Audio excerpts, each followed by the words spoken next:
या तालुक्यामध्ये राष्ट्रवादी काँग्रेस पक्ष शरदचंद्र पवार पक्षाचा युवक कार्याध्यक्ष म्हणून काम पाहतोय.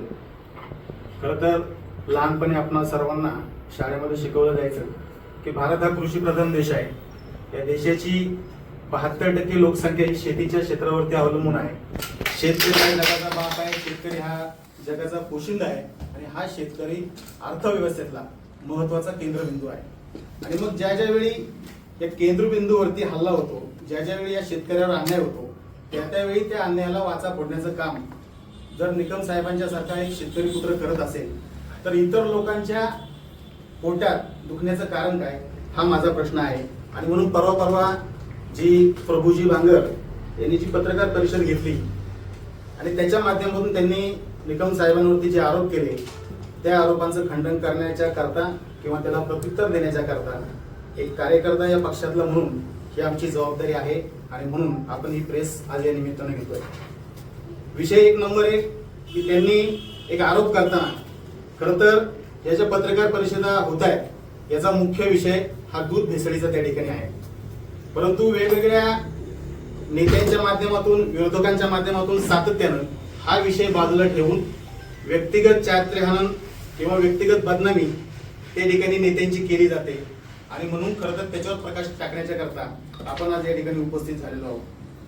प्रभूजी बांगर यांनी एक विषय घेतला की म्हटले देवदत्तजी निकम यांनी विधानसभा निवडणूक मध्ये पराभूत झाल्याच्या नंतर 5.5 एकर जमीन खरेदी केली.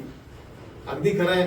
पत्रकार बांधवांना मला एक सांगायचंय, ही झाली एक बाजू, परंतु आपण देखील त्याची दुसरी बाजू त्या ठिकाणी तपासली पाहिजे की 5.5 एकर जमीन विकत घेत असताना त्यांनी नेमकी जमीन विकली किती याची देखील माहिती आपल्या सर्वांना असणं त्या ठिकाणी गरजेचं आहे. आणि म्हणून मी त्या गावामध्ये सरपंच म्हणून काम केलं आहे, एक कार्यकर्ता म्हणून काम करतो. निकम साहेबांच्या सहवासात गेली अनेक जवळ 20 वर्ष मी काम करतोय. त्याच्यामुळं त्यांच्या बाबतीतली सखोल माहिती मला त्या ठिकाणी आहे. त्यांच्याशी माझी चर्चा देखील झाली की अशा प्रकारे आपली जर व्यक्तिगत बदनामी होत असेल तर त्याला आपण उत्तर त्या ठिकाणी दिलं पाहिजे. आणि म्हणून मी काही गोष्टींची माहिती त्यांच्याकडनं करून घेतली. तर आमच्याच नागापूर गावामध्ये त्यांनी 5.5 एकर जमीन खरेदी केली हे आपण सर्वांच्या ऐकिवात त्या ठिकाणी आहे. परंतु त्याच्यामध्ये जवळपास माझ्याकडे यादी आहे की 13 एकर जमीन त्यांनी त्या ठिकाणी विकलेली आहे. रघुनाथ व रामहरी वामन पवार यांना 2 एकर, रंगनाथ पांडुरंग रेठे यांना जवळची जवळपास 2.5 एकर, भाऊसाहेब हनुमंत पोकरकर माडीवाले यांना 3 एकर, स्वर्गीय बाबाजी भगवंत रेड्डी यांना जवळपास 3.25 एकर, श्री विशाल व नंदा बाळासाहेब निकोट जवळे यांना 2 एकर, लक्ष्मण नामदेव गायकवाड यांना साधारण 14 ते 15 गुंठे, बाळासाहेब भाऊरेठे यांना जवळपास 20-22 गुंठे, अशा प्रकारे जवळपास 13 एकर जमिनीची त्यांनी विक्री केलेली आहे. आणि मग मला एक सांगा, जर भरपूर पैसा त्यांच्याकडे असते, भरपूर संपत्ती जर त्यांच्याकडे असती तर ही 13 एकर जमीन त्यांनी कशा करता विकली असती, हा देखील माझा प्रभूजी बांगर यांना त्या ठिकाणी प्रश्न आहे. त्याच्यानंतर आता निवडणुकीनंतर जमीन घेतली. माझ्याकडं तारखेसहित त्याचा पुरावा त्या ठिकाणी आहे की 8 जुलै 2024ला म्हणजे विधानसभेची आपली निवडणूक 20 नोव्हेंबरला त्या ठिकाणी होती. 8 जुलै 2024ला त्यांनी रांजणगावची 1 एकर जमीन त्या ठिकाणी विकली निकम साहेबांनी. आणि तदनंतर त्याच्या अगोदर 3 मे 2024 रोजी जिल्हाधिकारी यांच्याकडे जमीन विक्री करता त्यांनी परवानगीसाठी अर्ज केला होता. जमीन विक्री करता ज्यांनी अर्ज केला की ज्यांची 5.5 एकर जमीन खरेदी केली ते लक्ष्मण नामदेव थापा गायकवाड व शिवहरी बबन लोखंडे, त्या मालकांनी जिल्हाधिकाऱ्यांकडे जमीन विक्रीच्या करता अर्ज त्या ठिकाणी केला. कारण इनाम वर्ग 6 ची ती जमीन त्या ठिकाणी होती. म्हणजे जवळपास विधानसभा निवडणुकीच्या अगोदर 6 महिने ही प्रक्रिया त्या ठिकाणी चालू होती. त्याच्यामुळे विधानसभा निवडणुकीच्या नंतर पराभूत झाल्यावर जमीन खरेदी केली हा त्यांचा दावा अतिशय चुकीचा त्या ठिकाणी निश्चितपणे आहे. त्याच्यानंतर जिल्हाधिकारी यांनी 1/10/2024 रोजी जमीन विक्रीला परवानगी दिली आणि त्याची मुदत 3 महिन्यापर्यंत त्या ठिकाणी दिली. 31/12/2024 पर्यंत त्याची मुदत त्या ठिकाणी दिली गेली. आणि मग ऑक्टोबर नोव्हेंबरला आपल्या सर्वांना माहिती आहे विधानसभा निवडणुकीचा प्रचार त्या ठिकाणी सुरू होता. निवडणुकीचा निकाल 23 नोव्हेंबर रोजी त्या ठिकाणी आला आणि जमीन खरेदीची ही 5.5 एकरची तारीख ही 16/12/2024ला त्या ठिकाणी त्याचं खरेदी त्या ठिकाणी त्या जमिनीचं केलं गेलं. म्हणजे अशा प्रकारे तुम्हाला तारखेसहित विक्री केलेली जमिनीची तारीख, खरेदी केलेल्या जमिनीची तारखेचा याचा सखोल पुराव्यानिशी आपण त्याचा उल्लेख या ठिकाणी केला. आणि तदनंतर 31 मे 2025 रोजी देखील जवळ येथील 2 एकर जमिनीची विक्री निकम साहेबांनी त्या ठिकाणी केली. 5.5 एकर जमिनीचा विषय आणखीन तुम्हाला समजावून सांगायचा ठरला तर त्यांची आताची जी द्राक्ष बाग आहे त्या द्राक्ष बागे शेजारी 5.5 एकर जमिनीची त्यांनी खरेदी केली. ज्या मालकाची जमिनी खरेदी केली त्याच मालकाची पूर्वी त्यांनी त्या मालकाने पूर्वी देखील त्या जमिनीची त्यांना विक्री केली होती, ज्या जमिनीमध्ये त्यांची द्राक्ष बाग त्या ठिकाणी आहे. त्याच्यामध्ये निवडणुकीनंतर 3 महिन्यात जवळची 2 एकर जमीन त्यांनी विकली. फक्त पैसे असते हे विक्री कशाला करत असले ते माणूस संपत्ती वाढवतो का कमी करायला पाहतो. त्याच्यामुळे हा दावा अतिशय चुकीचा त्याच्यामध्ये आहे. दुसरा एक विषय प्रभूजींनी घेतला की म्हटलंय यांच्याला द्राक्षाला का सोन्याची द्राक्षे येतात का? निश्चित नाही. पण प्रभूजींना माझं सांगणं आहे की सोन्याची द्राक्षे जरी येत नसतील पण त्या द्राक्षांना हा भाव मात्र सोन्यासारखा त्या ठिकाणी मिळतो. हे तुम्ही त्या ठिकाणी चौकशी त्याची केली पाहिजे. माझ्याकडं निकम साहेबांचा ITR ची देखील मी कॉपी आणलेली आहे. याच्यामध्ये त्यांचा ऍग्रिकल्चर इन्कम हे 2024-25 जवळपास 1 कोटी रुपये त्या ठिकाणी आहे. म्हणजे हा घामाचा पैसा आहे, हा व्हाईट मनी आहे. याच्यामध्ये कुठलाही काळा बाजार नाही, काळा पैसा नाही. शेतीच्या उत्पन्नातून मिळालेली ही कमाई आहे. आणि मग त्याच्यामधून जर त्यांनी जमीन घेतली तर तुमच्या पोटात दुखण्याचं कारण काय? हा देखील आमचा प्रभूजींना त्या ठिकाणी प्रश्न आहे. 5 एकर जमिनीमध्ये आता जी जमीन गेली त्याच्यामध्ये देखील अजून ते द्राक्ष लागवड करणार आहे. आता जवळपास त्यांची 13 एकर द्राक्ष आहे. गेल्या वर्षी मला वाटतं 230 रुपये प्रति किलो याप्रमाणे त्या द्राक्षाचं एक्सपोर्ट त्या ठिकाणी झालं. मग त्याचे पैसे किती झाले असतील तुम्ही कल्पना करा. 30, 35, 40 एकर त्यांचा ऊस दरवर्षी कारखान्याला जातो. बटाटे जवळपास कट्ट्याला 20 पिशवी प्रमाणे बटाट्याचं ऍव्हरेज ते काढतात. कांदा त्यांच्याकडे गेल्या वर्षी होता, या वर्षी त्यांनी विकत घेतला. गेल्या वर्षी त्यांच्याकडे स्वतःचा कांदा होता. मग या सगळ्याचं जर तुम्ही मार्केटमध्ये जाऊन त्याची जर चौकशी केली तर त्यांचा शेतीमधून मिळणारं आर्थिक उत्पन्न किती आहे हे तुम्हाला निश्चितपणाने त्या ठिकाणी समजल्याशिवाय राहणार नाही.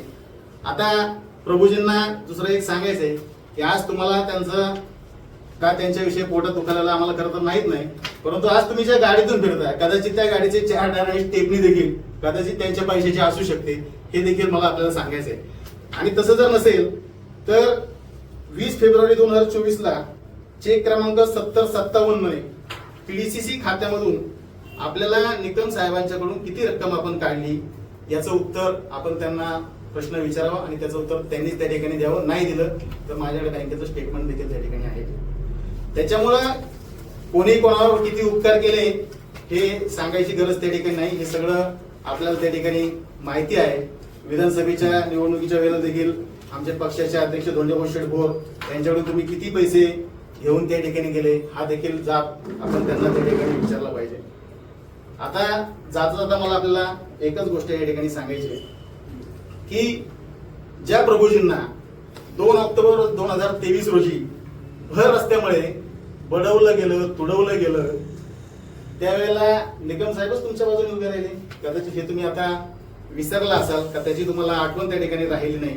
त्याच्यामुळे असे सुपारी बाजार हे कितीही ओरडले तरी सर्वांना आता कळून चुकलेलं आहे की सत्य परेशान हो सकता है लेकिन पराजित नाही. आणि कदाचित तुमच्यामध्ये हे काही जे अवगुण आहे त्याच्यामुळेच कदाचित तुम्हाला त्यावेळेला बडवलं गेलं असावं असा आमचा अंदाज त्या ठिकाणी आहे. तात्पर्य आता या सगळ्यामधून एवढंच आहे की देवदत्त निकम हे शेतकऱ्यांचे नेते म्हणून शेतकऱ्यांच्या अन्यायाला वाचा फोडण्याचं काम करतात. शेतकऱ्यांच्या प्रश्नासाठी सातत्यानं लढा देण्याचं काम करतात. वेगवेगळ्या आंदोलनाच्या माध्यमातून आपण सर्वांनी पाहिलं की बिबट आंदोलन असेल, कांदा दर प्रश्नाचं आंदोलन असेल, ऊसाच्या FRPचा प्रश्न असेल आणि आता हा दूध भेसळीचा विषय असेल, या शेतकऱ्यांशी निगडीत असलेल्या सगळ्या प्रश्नांवर सातत्यानं आवाज उठवण्याचं काम, लढा देण्याचं काम एक शेतकरी पुत्र म्हणून, एक शेतकऱ्यांचा कळवारी म्हणून निकम साहेब त्या ठिकाणी सातत्याने करतायत. आणि मग कुठेतरी ज्या वेळेला योद्धा रणांगणामध्ये पराभूत होत नाही तेव्हा त्याला बदनाम केलं जातं. अशा पद्धतीनं त्यांचं व्यक्तिगत चारित्र्यहनन करून त्यांची मानहानी करण्याचा हा प्रयत्न आहे. आणि हे 100% ठरवून प्लॅनिंग करून त्यांचं बदनामी त्या ठिकाणी केली जाते. परंतु मला आपल्याला एकच सांगायचंय की काल कोणीतरी तज्ज्ञ म्हटले की भेसळीच्या दुधामुळे काय कुठं कॅन्सर होतो का? तर आपल्याकडे आता AI टेक्नॉलॉजी आहे. जेमिनी असेल, ChatGPT असेल, आणि फार नाही त्यांना जर कळत नसेल तर त्यांना गुगल देवाला विचारून पहा की भेसळीच्या दुधामुळे कुठले कुठले आजार त्या ठिकाणी होतात, कॅन्सर होतो का नाही तुम्ही विचारून पहा. त्याच्यामुळं ज्या दूध भेसळीच्या विरोधामध्ये हा लढा उभा केला गेला त्याचा पाठपुरावा केला गेला आणि सातत्यानं दूध भेसळीच्या प्रश्नावर निकम साहेबांनी आवाज उठवला गेला. त्याच्यामुळं त्याच्यामधून त्यांचं लक्ष विचलित करून तो प्रश्न डायव्हर्ट करायचा, बाजूला न्यायचा, असा विरोधकांचा कुटील डाव त्याच्यामध्ये आहे. आणि आपण कुणीही त्याला बळी न पडता आम्ही शेवटपर्यंत निकम साहेबांच्या माध्यमातून, या पक्षाच्या माध्यमातून जनतेसाठी, गोरगरीब शेतकऱ्यांसाठी, सामान्य लोकांसाठी सातत्यानं त्यांचा आवाज बनून लढत राहू, एवढंच मला आपल्याला या निमित्तानं सांगायचंय. कदाचित आपल्या लक्षात आलं असेल की दूध भेसळीचा हा विषय झाल्याच्या नंतर जवळपास पाठीमागच्या 1-2 महिन्यापासून दुधाच्या भावामध्ये देखील जवळपास 2 रुपयाची वाढ त्या ठिकाणी झाली आहे. आणि नजीकच्या काही दिवसामध्ये आमचा अंदाज आहे की आणखीन 2-3 रुपयाची वाढ दुधाच्या भावामध्ये त्या ठिकाणी होणं अपेक्षित आहे. कारण दूध भेसळीमुळं जे दूध बंद आता झाले, जे भेसळखोर अडकले गेलेत, ते दूध जे आता कमी झालं, त्याच्यामुळं मागणी पुरवठ्याचं जर गणित पाहिलं तर दुधाचे भाव निश्चितपणाने चांगल्या पद्धतीने त्या ठिकाणी वाढतील. आणि आपल्या लढ्याला जसं बिबट आंदोलनाला यश आलं, कांदा दर प्रश्नाला यश आलं, ऊसाच्या FRP एकरकमी देण्याच्या प्रश्नाला यश आलं, तसंच यश आपल्या ह्या दूध भेसळीच्या विषयाला निकम साहेबांच्या माध्यमातून निश्चितपणाने येईल, एवढी खात्री मी आपल्याला या ठिकाणी देतो. धन्यवाद. हे प्रभू बांगर कोण आहे नक्की तालुक्याला सांगा ना समजा. हे नाव पहिल्यांदा ऐकतोय मी. आता तुम्हीच पत्रकारांनी सर्वांनी त्यांना एवढी प्रसिद्धी देऊन त्यांच्या बातम्या आम्हीच कालपासून ऐकायला लागलोय, त्याच्यामुळे आता मला फार त्यांच्याबद्दल माहिती नाही. नाव घ्यायला घाबरते काय? नाव घ्यायला घाबरते. मी अत्यंत आदरपूर्वक प्रभूजी अशा नावानं त्यांचं अहो, उल्लेख केला. आम्हाला प्रभू राम माहिती आहे. प्रभाकर भांगर, प्रभूजी माहित नाही. प्रभाकर भांगर म्हणजे यांच्या शैलीमध्ये प्रभू म्हणल्यास तिने आदर दिला, पण प्रभाकर भांगर आहे. कारण की त्यांच्यात बाईट मध्ये देवदत्त निकम यांना ते आरितुर्यात बोलतात की लाची बाईट असेल आमची सुद्धा बी, का त्यांच्या विरोधात त्यांनी सन्मानाने बोलले तर आम्ही सन्मानाने बोलणार, जसा बोल तसाच आम्ही बी बोलणार. आमचं तुम्हाला याच्या माध्यमातून तुमच्यापर्यंत एक संदेश वाणीसाहेब पोहोचवायचा आहे की तुम्ही जरी किती संस्कृती सोडून अनादर एखाद्या विषयी केला, एखाद्यावर चिखलफेक केली, एखाद्याची कितीही व्यक्तिगत बदनामी केली, असभ्य भाषेत तुम्ही निकम साहेबांच्या विषयी उल्लेख केला, कोण कोणाच्या पुढचं, कोण कोणाच्या पुढचं, तर निकम साहेबांचे कार्यकर्ते म्हणून आम्ही आमची संस्कृती तुम्हाला या निमित्तानं दाखवतोय, असा संदेश आपल्या माध्यमातून मला त्यांना त्या ठिकाणी द्यायचा आहे. गणेश जाधवजी, तुम्ही या मागच्या पत्रकार परिषदेला नव्हता आणि आता पहिल्यांदा इथं प्रकट झालाय. इथून मागच्या पत्रकार परिषदेला का नव्हता तुम्ही? तुम्ही सांगताय का तुम्ही निकम साहेबांच्या निकटवरती आहात, मग तुम्ही मागच्या पत्रकार का नव्हता? तुम्ही म्हणताय ते अगदी बरोबर आहे, परंतु एक गोष्ट याच्यामध्ये आहे की आमचे कुठलेही धंदे नाही. एक शेतकरी कुटुंबातून येतो, शेतीची कामं चालू आहेत, आमची कोबी चालू आहे, फ्लावर चालू आहे, आता देखील गाडी आमच्या भरतायत, त्याच्यामुळे ते शेतीच्या कामामध्ये व्यस्त आहे. आमचं उत्पन्न तेवढंच आम्हाला सांगणे, बाकीच्या सारखे काय धंदे आमच्याकडे नाही, गोरं नाही, आम्ही कोणाकडून सुपारी येत नाही, त्याच्यामुळे वेगळं आम्हाला काही त्याच्यापासून उत्पन्न नसल्यामुळं व्यक्तिगत शेतीच्या कामाकरता मी त्या ठिकाणी व्यस्त होतो. आणि आज आम्हाला ज्यावेळेला वाटलं की आपल्या नेतृत्वावर, आपल्या पक्ष नेतृत्वावरती चिखलफेक त्या ठिकाणी केली जाते, त्या आरोपांना आपण प्रत्युत्तर त्या ठिकाणी दिलं पाहिजे. बँकेचं एक स्टेटमेंट केलं का तुम्ही देवदत्त निकम यांच्याकडून पैसे घेतले काय, ते बँकेचं स्टेटमेंट बोलले बा, बरोबर. नेमकं त्याचा अर्थ काय? आणि दुसरं एक दोंडीगाव शेठ भोर यांच्याकडून काय पेमेंट घेतलं, म्हणजे नेमकं तो reason काय आहे? ऐका ना, तो चेक किती रुपयाचा होता आणि किती पैसे घेतले हे स्पष्ट सांगा. माझं म्हणणं असं आहे की प्रभाकर गोपाळ भांगर यांना देवदत्तजी निकम यांच्या बँक खात्यामधून, पीडीसीसी बँकेमधून 20 फेब्रुवारी 2024 काही रक्कम अदा केली. किती? ती रक्कम, माझं म्हणणं असं मी सुरुवातीलाच क्लिअर केलं की आपण पत्रकारपणाने हा प्रश्न त्यांना विचारावा. त्यांनी जर नाही सांगितलं तर मी निश्चितपणाने ऐका ना, तुमच्या हातामध्ये स्टेटमेंट आहे. कशासाठी? सॉरी, बघा तुम्ही स्टेटमेंट दाखवा ना. स्टेटमेंट आजारी होते का ते काही? कसं आहे आता आपण दिले होते हे पैसे, हे त्यांना प्रभाकर बांगर यांना निकम साहेबांच्याकडून गेले. ते त्यांनी आता कशासाठी घेतले, काय घेतले याची खोलवर माहिती मला नाही, परंतु हे पैसे त्यांच्या खात्यावरून त्यांना गेले, हे त्याचं बँक स्टेटमेंट. मला यासाठी पैसे पाहिजेत, मला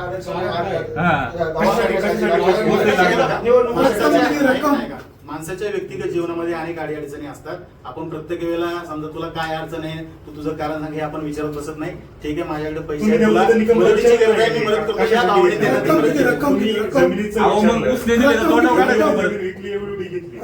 मात्र मग ही रक्कम कशासाठी दिली, काय दिली हे विचारलं नाही का तुम्ही? कोणता जो विषय आपला झाला कशासाठी दिली? कशासाठी तुम्ही निवडणूक होती का? जमीन खरेदी विक्रीचा जो विषय आहे, तो विचारला. 5.5 एकर जमीन त्यांनी घेतली, बरोबर, आणि ती विकली. त्याचं कारण तुम्हाला सांगतो की आता आपल्या सगळ्यांना माहितीये निवडणुकीमध्ये किती नाही म्हटलं तर थोडाफार खर्च त्या ठिकाणी होत असतो. दुसरी एक गोष्ट की जमीन वेगवेगळ्या बाजूला त्यांची होती. एक कट्टा 5.5 एकर जमीन त्यांना आपल्या बांधाच्या शेजारी मिळाली, त्यांनी बाकीच्या शेजारच्या जमिनी त्या विकल्या. आणि वन स्ट्रोक आपल्या बांधाच्या शेजारी असणारी ती जमीन त्यांनी खरेदी केली आणि निवडणुकीमध्ये खर्च त्या ठिकाणी झाला असेल हे आपण आता सगळेजण समजू शकतो. ऐका ना, काय झालं रक्कम दिली किती? मेन मुद्द्यावर या. रक्कम दिली किती स्टेटमेंट दाखवा आम्हाला. दाखवा आम्हाला स्टेटमेंट. किती रक्कम? वळसे साहेब वास्तव रक्कम किती आहे? रक्कम किती दिली? रक्कम किती वाटा? साहेब, तोंडाने सांगा, तोंडाने. तुम्ही सांगा तुमच्या तोंडाने. निकम साहेबांनी किती दिले आणि का दिली? यांनी यांनी मला सांगितलं व्यक्तिगत माणसाच्या जीवनामध्ये अनेक अहो, किती रक्कम? अहो, तर जाऊ द्या. स्टेटमेंट प्रमाणे 20,000 रुपये रक्कम याच्यामधून गेलेली तारीख काय? आहे. तारीख काय? तारीख. तारीख 20 फेब्रुवारी 2024. काय काम असतं उद्या? अहो व्यक्तिगत आता माणसाची काय अडचणी असतील आपण यांनी किती मदत दोन्ही भाऊ बोरांनी किती दिली? ते मग ती त्याच्यामध्ये रक्कम, severity त्यांना रक्कम परत आली नाही का? ती रक्कम परत नाही आली अजून? नाही. मग परत पाहिजेत पैसे? पैसे पाहिजेत का काय? उसने दिले असतील तर पाहिजे तर तुम्हाला. मदत केलेली. ऐका ना ते पैसे आता पाहिजेत न पाहिजे हा वेळ वाणी साहेब तुमच्या प्रश्नाचं उत्तर मी देतो. ऐका ना 2 मिनिटं आपण एक एक जण विचारा सगळ्याच्या सगळ्या प्रश्नाची उत्तर द्यायला आम्ही समर्थ आहोत कारण आम्ही खरे आहोत. बरोबर. तुम्ही अजिबात कोणी काळजी करू नका तुमच्या प्रत्येकाच्या प्रश्नाचं उत्तर मिळेल. साहेब, वाणी साहेब तुम्ही प्रश्न माझा असा होता की हा. तुम्ही जे त्यांना पैसे दिले ते कुठल्या कारणाने दिले माहित नाही ओके. तुम्ही म्हणता व्यक्तिगत काय अडचण असेल ठीक आहे. तर ते पैसे तुम्हाला परत रिफंड पाहिजे. मदत किती परत पाहिजे का? इश्यू का करता? त्याचा इश्यू याच्याकरता करतो की ज्या माणसानं आपल्याला मदत केली ज्या माणसानं आपल्याला काही ना काही प्रमाणात उपकार केले त्याचा जर आपण व्यक्तिगत चारित्र्य हाणून करत असू तर त्याला उत्तर दिलं पाहिजे ते आम्हाला काढावं लागेल ना. आम्ही अगोदर नाही काढलं कधी हे विषय मागे कांद्या चाकलला देखील त्यांनी तिथं आकांड तांडव केलं आम्ही त्याच्यावर बोललो नाही. परंतु आता तुम्ही जर फार व्यक्तिगत पातळीवर जाऊन चिखलफेक करत असाल तर तुमचं देखील सगळं आम्हाला त्या ठिकाणी काढलं पाहिजे ना. या इथून आपण हे सगळं म्हणजे तुम्हाला अजून काही आहे शिल्लक? खूप काही गोष्टी आहेत आता आपण टप्प्याटप्प्याने टप्प्याटप्प्याने काढू. मग त्यांची कधी मदत मिळाली का? माझ्या माहितीनुसार मागच्या लोकसभेला त्यांनी असाही दावा केला होता आपण असताना मी त्यांच्या प्रचाराला फिरलो. युतीचा धर्म म्हणून त्यांनी प्रचार केलेला ते आहे. शेतकरी संघटनेची कसली होती?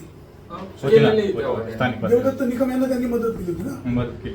प्रचारात मदत केलेली आहे. आम्ही त्यांच्या मान्य त्यांनी करतो. केलेल्या मदतीबद्दल काय 2 शब्द? त्यांनी मदत प्रचार केलेला आहे आम्ही त्याच्याबद्दल मान्य त्यांच्या करतो. मनापासून धन्यवाद. धन्यवाद विधानसभेला मदत केली ना त्यांनी. धन्यवाद. धन्यवाद ना आम्ही त्यांच्यावर आरोप करीतच नाही ना आता हा त्यावेळेस. कलगीतुरा किती दिवस चालणार? आता आम्ही काय बघा, केलं? प्रभाकर बांगरेविषयी यांच्याविषयी घेतलेली ही पहिली आणि शेवटची पत्रकार परिषद आहे. कारण त्यांच्यावरती सातत्यानं बोलावं इतके ते काही महत्वपूर्ण नेते नाहीत पण ऐका ना साहेब, आमच्या दृष्टीने. एक माझा प्रश्न आहे सर. त्याच्यामुळं यापुढे त्यांच्याविषयी ही आपली शेवटची पत्रकार परिषद असेल.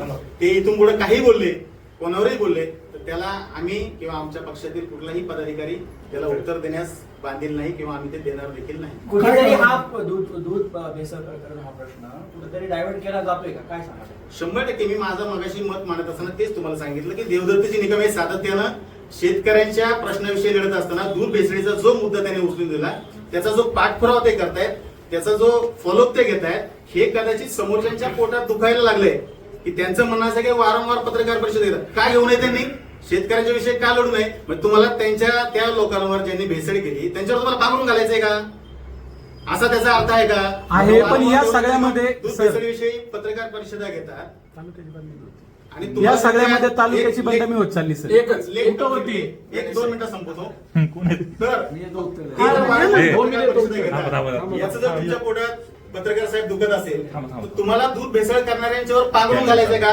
हा आमचा खरा प्रश्न आहे. पत्रकारांच्या बरं, पोटात दुखत नाही. दुसरा एक विषय असा आहे जो कॉमन प्रश्न नेहमी पत्रकार बांधव विचारतात की देवदत्त निकम हे वारंवार पत्रकार परिषदा घेऊन किंवा लोकांचं विरोधकांचं म्हणणं आहे की तालुक्याची बदनामी होते. अरे बाबा आता एफडीचे आयुक्त तुकाराम मुंडे साहेबांनी धाडी टाकल्या मग तुकाराम मुंडे साहेब या बदनामीला जबाबदार आहे असं तुम्हाला म्हणायचंय का? हा देखील आमचा तुम्हाला प्रश्न आहे. FDA मग तुकाराम मुंडेंवरती तुमचा विश्वास नाही का सर? आमचा विश्वास आहे पण तुमचा एक मागाशी प्रश्न होता आंबेगाव तालुक्यात बदनामी होते कशा पद्धतीने बदनामी होते याचं तुम्ही जरा उत्तर सांगा बरं. का बदनामी तुम्ही- होते? तुम्ही तुम्ही जे- कोणत्या चेहऱ्याने बघता त्या बदनामी का? काय झाले तालुक्यामध्ये फक्त आरोपीत असं दाखवलं जातंय. कर्जत या ठिकाणचा देखील एक आरोपी अजून फरार आहे तुमच्या पक्षाचे नेते रोहित पवार. महाराष्ट्रामध्ये त्याच्यावरती मात्र कारवाई चालू कोणीच आहे. बोललं जात नाही. नाही कोणीच बोलत नाही. आंबेगाव तालुका कोणत्या पद्धतीनं बदनाम होतो याचं तुम्ही मला आहे ना, आज बदनामी ना- कशी होती ऐका ना, आंबेगाव आज- तालुक्याची ती clear आज- सांगा, मी त्याला उत्तर देतो. आज- नाही, नाही, तुम्ही म्हणता आंबेगाव तालुका बदनाम होतो आणि तो विरोधकांचा बी हाच प्रश्न आहे, आंबेगाव तालुका बदनाम का होतो? कारण की मेन सूत्रधार FIR बनली ही आंबेगाव तालुक्याच्या पोलीस स्टेशनला ही बनली, म्हणून हे महाराष्ट्रात, राज्यात, देशात ही आंबेगाव तालुक्याचं नाव गेलं आणि मेन सूत्रधार आंबेगाव तालुक्यातले 5 आहे. त्याच्यामुळं आंबेगाव तालुक्याचं नाव येतंय. आंबेगाव तालुक्यातील जनतेने आणि कोणतं दुधावाला म्हणला का आमची बदनामी होती, आमचं दूध नाही घेते, वारंवार बोललं जात. खरा मूळ प्रश्न दुधाचा आहे. कोणत्या शेतकऱ्याची बाईट घेतली आपण? कोणता शेतकरी तुम्हाला म्हणला, आपला पत्रकार बांधवांना म्हणला का माझं दूध घेती नाही? कारण की शेतकऱ्यांचे दूध उत्पादकांचं कोणतंच काही प्रश्न नाही, त्यांना आनंदाचे दिवस आले. 2017-18 साली 20-25 रुपयाचं दूध आणि त्याच प्रमाणात पाणी विकलं जात होतं 20 रुपयांनी. त्या शेतकऱ्याला पहाटे 4 वाजल्यापासून उठून शेण काढायला लागतं, चारा घालायला लागतं, त्याला धारा काढायला लागतात. मास्टायटिस झालं, गँग्राईज सारखे आजार झाले, त्याची काही जागेवर बसली. ही सुद्धा पत्रकार बांधवांना माझी विनंती आहे, तुम्ही गोठ्यावर जाऊन मुलाखती दाखवा, मग हे सत्य कळत या दूध भेसळीचं खरं कारण काय आहे. त्यांनी एक असा प्रश्न उपस्थित केला होता, एक ऊस उत्पादनासाठी मी जेवढा लढा दिला, हे चेअरमन असतानाही लढा केला असं त्यांचा आरोप आहे. मी दिला, त्यामुळे शेतकऱ्याला चांगला बाजारभाव मिळतोय. भीमाशंकर बद्दल बोलले ते. पण आता हे बोलतात, पण हे शेजारच्या दुसऱ्या कुठल्याही तालुक्यात आंदोलन केल्याचं एखादं उदाहरण दाखवा, ऊस उत्पादन असं त्यांचा दावा होता परवा. कोणाचा मी सांगतो हा. देवदत्त निकम हे माझ्या माहितीप्रमाणे आता आंबेगाव विधानसभा मतदारसंघामध्ये काम करत आहे. हा. त्याच्यामुळं प्रायोरिटी ही नेमकी आपल्या विधानसभा मतदारसंघाला त्या ठिकाणी असली पाहिजे. पहिले तालुक्याचे मूळ प्रश्न सोडवायला जर तुम्ही समर्थ नसाल तर तुम्ही बाहेर जाऊन काय लोकांना हे सांगणार? बघ, त्याच्यामुळं कदाचित पहिला आपला विधानसभा मतदारसंघ, आपला तालुका, त्याच्यामधले प्रश्न, शेतकऱ्यांचे प्रश्न हे सोडवण्यावर निकम साहेबांचं त्या ठिकाणी बरं आहे. आणि म्हणून सध्या दुसऱ्या तालुक्यात तुम्ही जो प्रश्न विचारला त्याला माझं असं नाही, एकच मिनिट. तुमचा हा प्रश्न उत्तर चांगलं आहे, पण कांद्याच्या बाबत त्यांनी जुन्नरला आळेफाट्याला आंदोलन केलं, खेडलाही केलं. एवढंच कसं? मग आता ते पक्षाचे जिल्हा अध्यक्ष आहेत. मग त्यांचं कार्यक्षेत्र जिल्हा आहे का तालुका आहे? त्यांचं कार्यक्षेत्र जिल्हा निश्चितपणानं आहे. पण मी तुम्हाला सांगितलं की काही प्रश्न असे आहेत की जे तालुक्यामधले आपले आहेत, ते प्रश्न तर तालुक्यामध्ये त्या ठिकाणी सोडवले गेले पाहिजे. कांद्याचा प्रश्न आहे, ऐका ना, नाही, त्यांना- जिथं कांद्याचा प्रश्न आहे, तिथं दुधाचा प्रश्न आहे, त्यावेळेला इतर ठिकाणी देखील आंदोलन केली जातील. आता उद्या पुन्हा नाशिक रेल्वेचा विषय येईल, त्या संदर्भात देखील इतर ठिकाणी देखील आंदोलन त्या ठिकाणी केली जातील. राहिला तुमचा प्रश्न, तुमच्या मुंडे साहेबांना जाऊन विघ्नर निवेदन कारखान्याचा दिलंय ना दर जो आहे तो महाराष्ट्राच्या भीमाशंकर वतीनं. पेक्षा कमी आहे. हा? मग त्याचं कार्यक्षेत्र सुद्धा आंबेगाव आहे. मग भीमाशंकर कारखान्यावर आतापर्यंत आंदोलन का झाले नाही? काय मला प्रश्न समजला. भीमाशंकर कारखाना जो आहे त्याचा दर जास्त आहे आता, तसं पाहिलं गेलं तर विघ्नर साखर कारखान्याच्या तुलनेमध्ये. मग त्या दरवाढीसाठी आतापर्यंत आंदोलन निकम साहेबांनी केली. इतर तालुक्यात काय केलं नाही असं त्यांचं. त्यांची- आंबेगाव सुद्धा कार्यक्षेत्र समजा आहे. एक दुधाचा प्रश्न हाताळतात निकम साहेब, तर म्हणतात आंबेगाव तालुका बदनाम झाला, विरोधक. आता जर दुसरे विषय एक लगेच घेतले तर म्हणतील बघा आमच्या तालुक्यात कसं यांची अंडी पेरली अशी पेरलेली मीडियामधून, आता बस झाला आंबेगाव तालुका बदनाम करायचा, आता विकासाचं बोला. विकासाचं बोलायला तुम्ही सत्य ते वळसे पाटील साहेब त्यांनी ते करायचे, विरोधकांनी चुकीच्या कामांवर हे दाखवण्याचं काम आमचं आहे. पण आता एकच प्रश्न घेतो, नंतर म्हणतो बघू. आजच्या पत्रावर साहेबांवर आरोप झाले, देवदत्त निकम हो. साहेबांनी अटॅक केला होता. तो जिल्ह्याचे अध्यक्ष, हे जिल्ह्याचे निकम साहेब आज काय बाहेर गेल्यामुळे आले नाही का, नेमकं कारण काय? आणि त्यांच्यावर द्राक्ष एक कमेंट आलेली आहे, द्राक्ष जे उत्पादक म्हणून आहेत आणि ते द्राक्ष ही सोन्याची आहे. त्याचं comment आहे. त्याचा उल्लेख मगाशी केला. त्याने जो उल्लेख केला की द्राक्ष सोन्याची येतात का, तर त्याचा मी मगाशी स्पष्टीकरण दिले. द्राक्ष सोन्याची जरी येत नसली सोन्याचा तर त्या भाव द्राक्षांना भाव मात्र सोन्यासारखा त्या ठिकाणी मिळतो. त्याच्यामुळे तो विषय त्या ठिकाणी संपला. निकम साहेब का नाही? आता साहेब विषय प्रेस कॉन्फरन्स घेतली ही प्रभाकर बांगर यांच्या प्रेसमुळे हे मुद्द्यावरती घेतली होती, बरोबर. त्या विषयावरती तुम्हाला आता हा मुद्दा दुसरीकडे झाला. आता त्याच मुद्द्यावरती प्रभाकर बांगर हे बोलले होते का देवदत्त निकम हे स्वतःला शेतकरी पुत्र म्हणून घेतात का, ते तुम्हाला वाटतं का ते स्वतःला शेतकरी पुत्र म्हणून घेतात म्हणून? हे बघा, शेवटी जनतेमध्ये काम करत असताना अनेक लोकांना वेगवेगळ्या गुरुदावरी लावून त्या ठिकाणी संबोधित असतात आणि त्याच्यामुळे शेतकऱ्यांसाठी लढणारा नेता, शेतकऱ्यांच्या प्रश्नांना वाचा फोडणारा नेता आणि स्वतः शेतकरी असणारा, स्वतः शेताच्या बांधावर नाही तर शेतात जाऊन स्वतः काम करणारा नेता, अशी त्यांची प्रतिमा या तालुक्यामध्ये आहे. आणि म्हणून या सामान्य जनतेने, या तालुक्यातल्या जनतेने, सर्वसामान्य शेतकऱ्यांनी शेतकरी पुत्र म्हणूनच त्यांना संबोधन त्या ठिकाणी केलं. देवदत्त प्रभाकर निकम बांगर पण म्हणले मी, आम्ही पण शेतकऱ्याच्या पोटचे आहेत. आमचा आक्षेपच नाही त्यांच्यावर. पोटचं असणं आणि शेतकरी पुत्र म्हणणं त्याचा हे लय वेगळं. कदाचित ती बाईट तुम्ही पुन्हा एकदा ऐका. त्यांचं म्हणणं असं होतं की देवदत्त निकम हे शेतकरी पुत्र ही बिरदावली स्वतःच्या नावानं स्वतः त्या ठिकाणी लावतात. तर तो गैरसमज मी आपला त्या ठिकाणी दूर केलाय. आणि त्याच्यानंतर त्यांनी असं सांगितलं की आम्ही शेतकऱ्याच्या पोटच्या आहोत, ते कोणाच्या पोटच्या वगैरे. तर तो उल्लेख त्यांनी अतिशय असभ्य भाषेत केला. त्याचा मी मगाशी तुम्हाला त्याचा सांगितलं. देवदत्त निकम तुम्ही मगाशी म्हणाले की बाबा आंबेगाव विधानसभा मतदारसंघामध्ये काम करतात. आता आंबेगाव विधानसभा मतदारसंघामध्ये शिरूरची पण काही गावं आहेत. शिरूरच्या काही गावांचा घोडगंगा कारखाना देखील ऊस जातो. घोडगंगा कारखाना अनेक वर्ष बंद आहे. त्या संदर्भात निकम साहेब कधी बरं शब्द काढत नाही.